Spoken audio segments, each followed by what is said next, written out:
Dear students, मैंने पिछले video में जब मैं आपको सिंथेसिस समझा रहा था तो मैंने आपको सिंथेसिस की डेफिनेशन बताई थी और ये बताया था कि हम दो या दो से ज़्यादा सिंपल सेंटेंसेस को एक सिंपल सेंटेंस कैसे बना सकते हैं। मैंने आपको जो है पहला जो मेथड बताया था कि हम जो है बाय यूजिंग पार्टिसिपल का यूज़ करके जो है हम बना सकते हैं। और जो है पार्टिसिपल का जब हम यूज़ करेंगे तो उसमें तीन तरह के पार्टिसिपल आते हैं। प्रेजेंट पार्टिसिपल आता है, पास्ट पार्टिसिपल आता है और परफेक्ट पार्टिसिपल आता है। मैं आपको जो है आज पार्टिसिपल्स पर बेस्ड एक्सरसाइज समझाऊंगा, जहां पर हमें कहीं पर जो है प्रेजेंट पार्टिसिपल की ज़रूरत पड़ेगी, कहीं पर पास्ट की पड़ेगी, कहीं पर परफेक्ट की पड़ेगी। तो ये जो एक्सरसाइज है ये मैंने सेंटेंसेस उतार लिए हैं एक्सरसाइज के, और इसमें जो है ये जो एक्सरसाइज ली है new style in general English से ली गई है। जो बच्चे उसको पढ़ते हैं वो उसमें भी देख सकते हैं इस एक्सरसाइज को, सिंथेसिस की। तो पहला वो ये कह रहा है पहली एक्सरसाइज में कि combine each set of simple sentences into one simple sentence by using participles. यानी हमें पार्टिसिपल का जो है इस्तेमाल करके दो या दो से ज़्यादा सिंपल सेंटेंस को एक सिंपल सेंटेंस बनाना है। जैसे पहला सेंटेंस है टर्न टू द राइट, सीधे हाथ को मुड़ो, you will see the clock tower, तुम्हें घंटाघर दिखाई देगा। अब हमारे यहाँ जो है दो वर्ब हैं, टर्न मुड़ना और सी देखना। विल जो है हेल्पिंग वर्ब है। अब हमें देखना ये है कि क्या हम टर्न में आईएनजी लगा दें तो हमारा सेंटेंस ज़्यादा बेहतर होगा, या सी में आईएनजी लगाएं तो ज़्यादा बेहतर होगा। तो अगर हम जो है टर्न में आईएनजी लगा दें, टर्निंग टू द राइट, सीधे हाथ को मुड़कर, you will see the clock tower, तुम्हें घंटाघर दिखाई देगा, तो ये बेहतर रहेगा। हम इसमें अगर जो है विल सीइंग अगर लिखेंगे तो जो है सेंटेंस हमारा सही नहीं होगा। तो हमारा जो सेंटेंस होगा वो हो जाएगा टर्निंग, टर्न में हम आईएनजी लगा देंगे, turning to the right,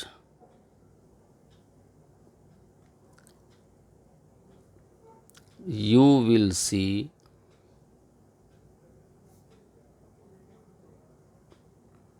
the clock tower.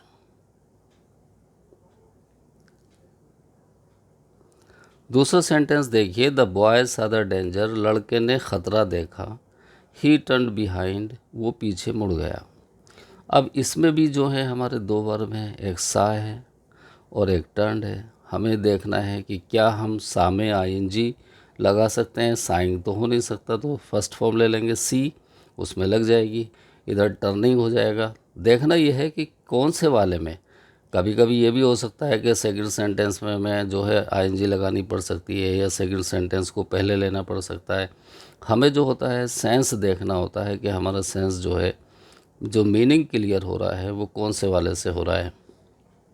तो हम जो है क्या करेंगे, सा की जो है फर्स्ट फॉर्म हो जाएगी सी, इसमें आईएनजी लगा देंगे, सीइंग देखकर, द डेंजर खतरा,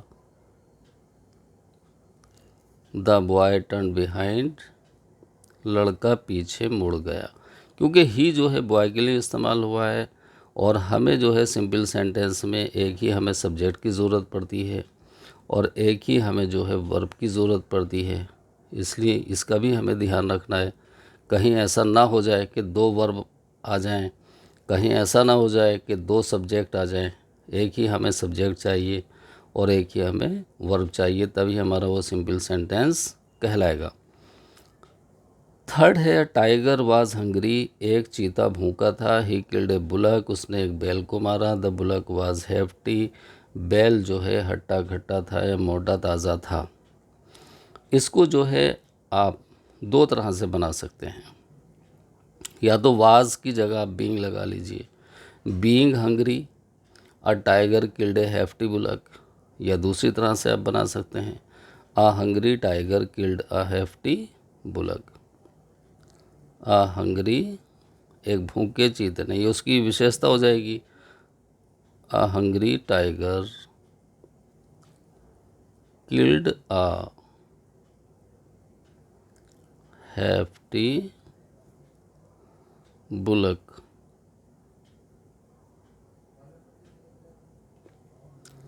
इसी तरीके से a hungry fox saw some bunches of grapes।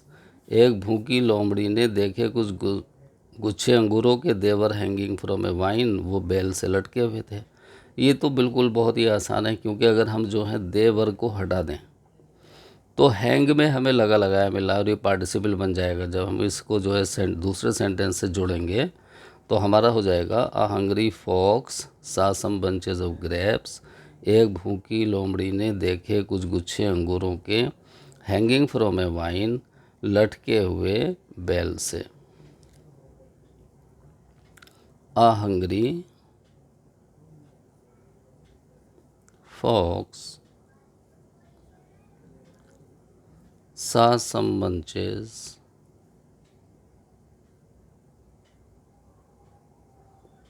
of grapes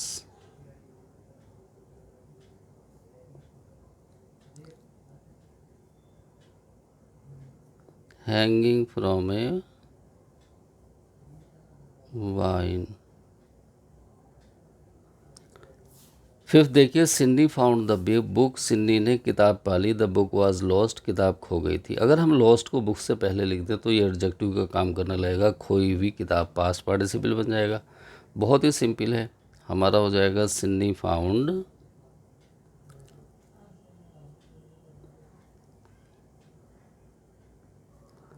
the lost book. Sinni ने पाई खोई हुई किताब।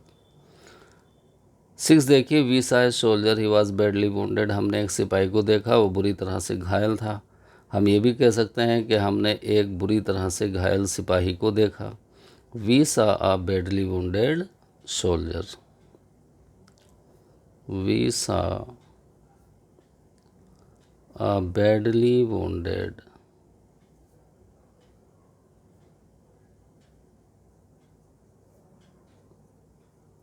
सोल्जर। सेवन देखिए, I had a coat it was tattered. मेरे पास एक कोट था, ये फटा हुआ था। हम ये भी कह सकते हैं कि मेरे पास एक फटा हुआ कोट था। I had a tattered coat. I had a tattered coat. मेरे पास एक फटा हुआ कोट था। The traveller was very he sat by the road side to rest. यात्री थका हुआ था, वो बैठ गया सड़क के किनारे आराम के लिए। इसको दो तरह से बना सकते हैं। अगर पहले सेंटेंस में वाज या वर या इज़ या एम आर आ जाए तो हम उसकी जगह पर बीइंग लगा देते हैं, सबसे आसान तरीका है। और ये भी देख लेते हैं कि क्या बगैर बीइंग के भी बन रहा है। अगर हम जो है वेरी को ट्रैवलर से पहले लगा दें तो खुद ही एडजेक्टिव बन जाएगा, थका हुआ यात्री। तो द वेरी ट्रैवलर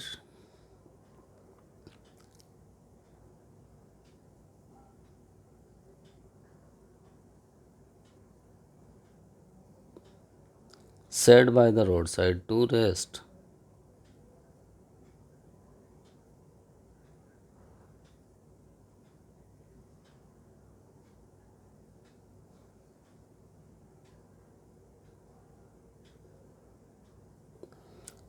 नाइन देखिए, she was tired of play, she sat down to rest. वो खेल से थक गई थी, वो बैठ गई आराम के लिए। तो इसमें हम जो है वाज की जगह बीइंग लगा सकते हैं डायरेक्ट। बीइंग टायर्ड, थके होने पर, ये थकने की वजह से, थकने के कारण। बीइंग टायर्ड ऑफ प्ले, खेल से। शी सेट, वो बैठ गई नीचे। She sat down to rest.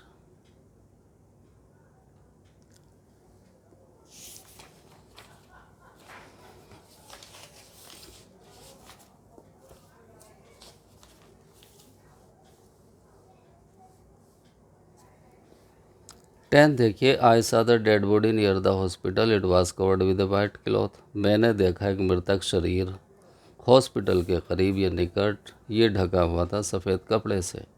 तो अगर हम जो हैं इट वाज को हटा दें तो covered with A white cloth जो है सफ़ेद कपड़े से ढका हुआ, ये पास्ट पार्टिसिपल अपना आप में बना देगा।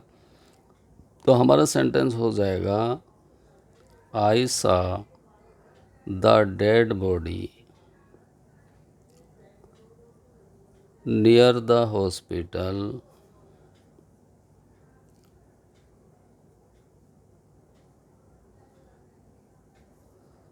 covered with a white cloth, covered with a white cloth। इसी तरीके से ही had a tatter coats it needs mending, उसके पास एक फटा हुआ कोट है, उसको संवरने की ज़रूरत है। तो हम कह सकते हैं कि his tattered coat, his tattered coat needs mending, उसके फटे हुए या बोसीदा कोट को संवरने की ज़रूरत है। Birjesh lost his text book, he search for it. Birjesh ने अपनी टेक्स्ट बुक खो दी, उसने इसको तलाशा। तो हम ये भी कह सकते हैं कि बिरजेश ने अपनी खोई हुई किताब को तलाशा। Brijesh searched for his lost textbook। 13 देखिए, they were blinded by a dust storm, वे चुंधिया गए थे धूल के तूफान से। दे फेल इनटू डिसऑर्डर, वो तितर बितर हो गए। यहाँ पर वर आ गया, आप इसकी जगह पर बीइंग लगा दीजिए। Being blinded by a dust storm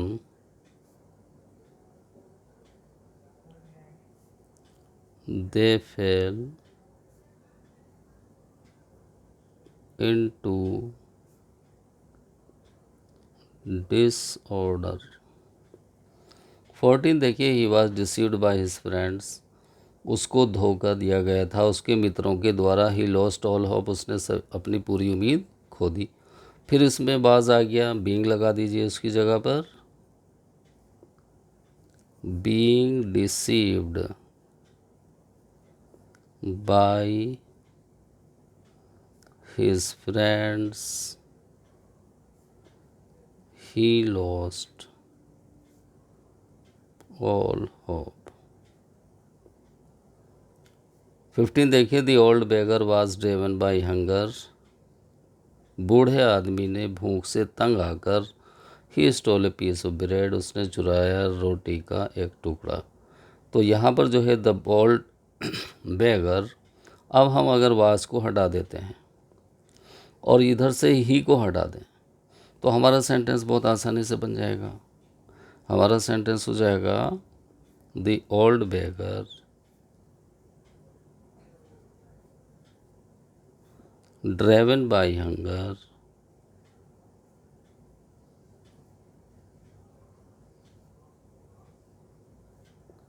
stole a piece of bread।